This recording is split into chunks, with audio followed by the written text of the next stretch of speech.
బంగారు నిధి ఎక్కడో మట్టి పొరల్లోనో గుహల్లోనో ఎవరికీ కనిపించకుండా ఉండి అందరినీ మురిపిస్తూ ఆకర్షిస్తూ దాగుడు మూటల్లో ఆడుతుంటుంది. అలాంటి నిధి ఇప్పుడు ఓ ప్రాంతంలో నిక్షేపంగా ఉందట. ఇప్పుడు ఆ నిధి బయటకు వస్తే దేశం మొత్తానికి సరిపోయేంత నిధి బయటకు వస్తుందనే ప్రచారం జోరుగా సాగుతుంది. అయితే ఈ ప్రచారం ఇప్పటిది కాదు, బ్రిటిష్ కాలం నాటిది కూడా కాదు. మగధ రాజ్యం కాలం నాటి నుంచి జరుగుతున్న ప్రచారం అది. మరి ఇప్పటికీ ఈ నిధి ఎందుకు బయటకు రాలేదు? అసలు అక్కడుంది ఈ నిధి. ఈ నిధి వెనకాల మిస్టరీ ఏంటి?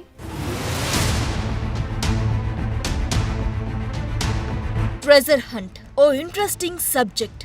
ఎన్నో ఏళ్లు గడుస్తున్నా ఇంత టెక్నాలజీ డెవలప్ అయినా ఇంకా కొన్ని అంతుచిక్కని మిస్టరీలు ఉన్నాయి. అందులో ఒకటి బీహార్లోని రాజ్గిర్ ఏరియాలోని సోన్ భండార్ గుహలు. ఆ పేరు చదివితేనే మీకు అర్థమవుతోంది ఈ గుహలకు బంగారానికి ఏదో లింక్ ఉందని.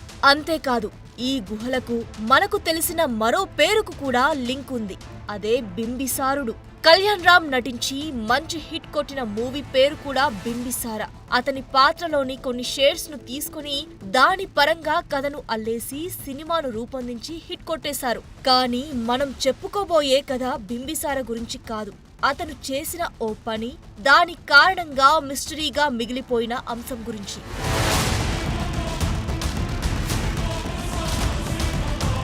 భారత్ అంటేనే ఓ సుసంపన్నమైన దేశం. పూర్వకాలంలో మన దేశాన్ని పాలించిన రాజులు అత్యధిక సంపన్నులు.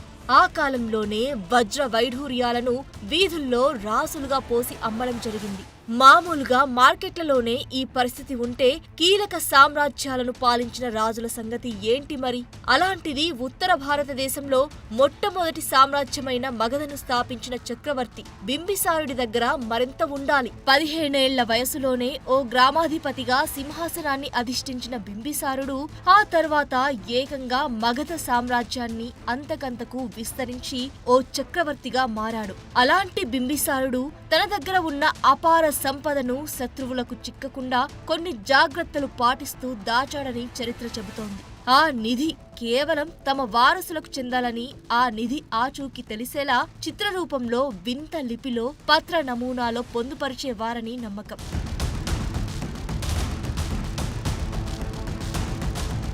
నిజానికి బింబిసారుడు మాత్రమే కాదు, అనేక మంది రాజులు ఇదే విధానాన్ని ఫాలో అయ్యారు. అందుకే భారత్లో అనేక చోట్ల నిధి నిక్షేపాలు బయటపడ్డాయి. కానీ ఇప్పటికీ అనేక నిధి నిక్షేపాలు ఉన్నాయని తెలిసినా వాటిని చేరుకునే మార్గం లేక అలాగే మట్టి పొరల్లోనో గుహల్లోనే మిగిలిపోయాయని నమ్ముతారు. అందులో ఒకటి సోన్ భండార్ గుహలు.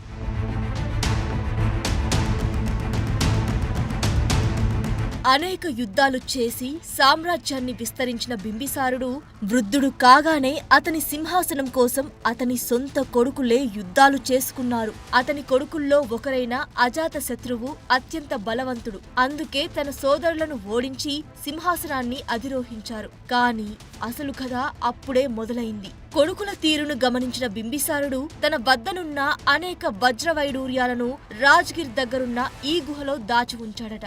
ఈ నిధి నిక్షేపాల గురించి అజాత శత్రువు ఆరా తీయగా తండ్రి సమాధానం ఇవ్వకపోవడంతో ఆగ్రహించి అతన్ని జైల్లో కూడా బంధించాడట. అయితే బింబిసారుడిని జైలు పాలు చేయడం వెనుక మరెన్నో కారణాలు ఉన్నా ఈ నిధి ఆచూకీ తెలుసుకోవడం కూడా ఒక కారణమని చెబుతారు.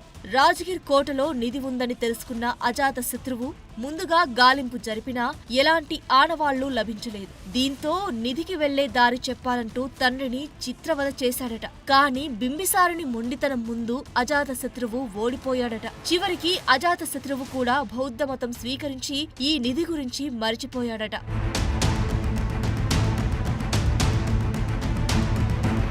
కానీ ఇప్పటికీ ఈ నిధి ఆ గుహలోనే ఉందని నమ్మేవారు అనేకం. మీరు ఇప్పుడు గుహ దగ్గరికి వెళ్లినా, గుహలోకి వెళ్లినా వెంటనే నిధికి కాపలా కాస్తున్న సైనికుల గది ఉంటుంది. అనంతరం నిధిని చేరుకోవడానికి ఒక మార్గం కనిపిస్తుంది. అక్కడ ఒక తలుపు.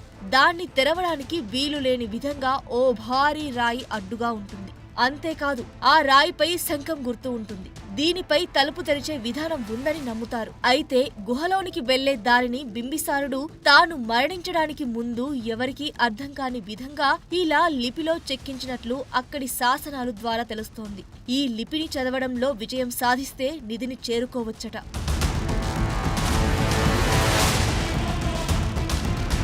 మరి ఈ నిధిని చేరుకునే ప్రయత్నం ఎవ్వరూ చేయలేదా? ఈ లిపిని చదివేందుకు చేసిన ప్రయత్నాలు ఏమయ్యాయి? ఈ నిధిని చేరుకోవాలంటే చేయాల్సిన సాహసమేంటి? ఈ నిధికి సంబంధించిన మరో కథేంటి?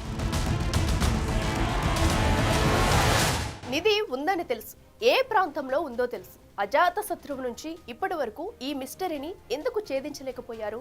ఎందుకు ఈ నిధిని బయటికి తీయలేకపోయారు? ఇన్ని వందలేళ్లుగా ఈ నిధి అన్వేషణకు జరిగిన ప్రయత్నాలేంటి? అసలు ఏ ఒక్కరు కూడా ఎందుకు సక్సెస్ కాలేకపోతున్నారు?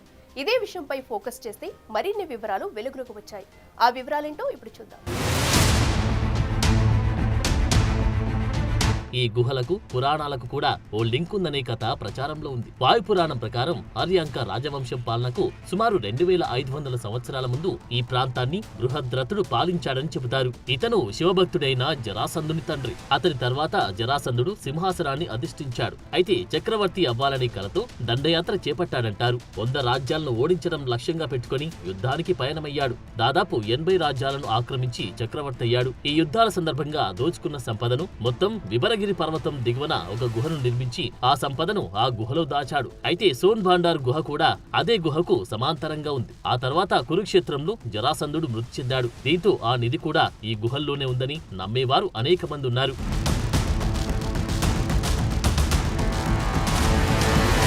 ఆ కాలం నుంచి నేటి వరకు ఈ నిధిని వెలికి తీయాలని ప్రయత్నించిన వారు అనేకం. కానీ సక్సెస్ అయిన వారి సంఖ్య మాత్రం 0. బ్రిటిష్ కాలంలో ఈ నిధిని వెలికి తీసేందుకు చాలా ప్రయత్నాలు జరిగాయి. ఆ సమయంలోనే ఈ గుహలు 4వ శతాబ్దానికి చెందినవని అధికారికంగా తేల్చారు. ఈ గుహల్లో విష్ణుమూర్తి విగ్రహాన్ని కూడా కనుగొన్నారు. ఇది జైన మతానికి చెందినదిగా గుర్తించారు. వైరదేవుడు అనే ముని ఈ గుహలను ఏర్పాటు చేశాడని శాసనాల్లో ఉన్నట్టు తేల్చారు.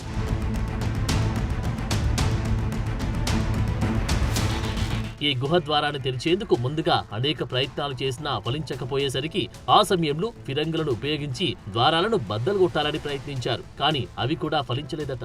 దీంతో ఈ గుహల్లో ఉన్న నిధికి సంబంధించిన మిస్టరీగానే మిగిలిపోయింది.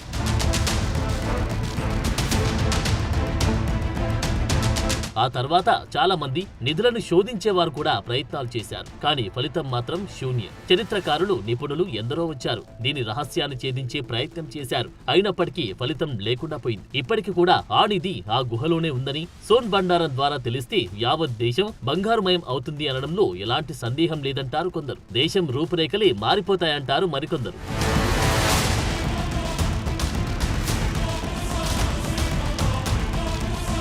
దీనికి తోడు గుహల్లోని రాయి చక్కగా పాలిష్ చేసినట్టు కనిపిస్తోంది. అంతేకాదు గోడలపై ఉండే లిపి కూడా అసలు అర్థం కాదు. అందుకే ఈ గుహలను చూసేందుకు పర్యాటకులు భారీగా తరలి వస్తారు. ప్రతి ఏటా ఈ ప్రాంతం గురించి కథలుగా విని ఒక్కసారైనా ఈ గుహలు ఎలా ఉన్నాయని చూసేందుకు వచ్చేవారు అనేకం. అయితే ఇవన్నీ కట్టుకథలే అని అనేవారు మరికొందరు. నిజంగా నిధి నిక్షేపాలే ఉండి ఉంటే ప్రభుత్వాలు అత్యాధునిక టెక్నాలజీని ఉపయోగించి వెలికి తీసేవారని వాదిస్తున్నారు. ఏదేమైనా సోన్భండార్ గుహ ఇప్పటికీ అనేక రహస్యాలను తనలో ఉంచుకుంది. బంగారాన్ని కూడా దాచుకునే ఉంటుందనే నమ్మకం కొందరిది. కానీ వాదించేవారు మరికొందరు. ఏదేమైనా సోన్భండార్ కథ మాత్రం అప్పటి నుంచి ఇప్పటి వరకు ఓ మిస్టరీ విషయమే. ట్రెజర్ హంటర్స్ కు ఇంట్రెస్టింగ్ సబ్జెక్టే.